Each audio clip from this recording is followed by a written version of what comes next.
ఒరే బాబు నీ స్నేహితుల్లో ఫలానా వాడికి ఫలానా వారి అమ్మాయి పెళ్ళి అవుతుంది, ఫలానా వారి అబ్బాయికి ఫలానా అమ్మాయి పెళ్ళి అవుతుంది అని అన్నీ చెప్పారు. చెప్పినప్పుడు నాతో ఏం చెప్పాడో తెలుసా కుమారా? నారదుడు చెప్తున్నాడు, నారదుడికి చెప్పారనమాట అండి. అందుకని నారదుడు ఇప్పుడు అది వచ్చి సుబ్రహ్మణ్యుడికి చెప్తున్నాడు. మహానుభావుడు అందానికి మారుపేరైన వాడు ఉన్నాడే, జగదంబ అందాలు తన అందాలుగా పుట్టినవాడు. శంకరాచార్యుల వారు అయితే అన్నారు, చంద్రుడికైతే మచ్చ ఉంది, మచ్చలేని చందమామలు 1,000,000 మంది వస్తే సుబ్రహ్మణ్యుడు అన్నారు. అంత అందగాడే. అందగాడైనటువంటి ఆ సుబ్రహ్మణ్యుడికి భార్యగా ఎవరవుతారో తెలుసా? వల్లి భార్య అవుతుంది.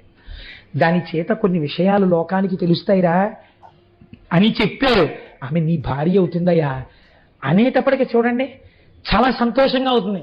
ఈయన మనస్సు వినగానే ఏదో చేసుకుందాం అనుకున్నాడు అనుకోండి, నీకు భార్య బహుశా ఇటు దక్షిణం వైపు నుంచి వస్తుందయ్యా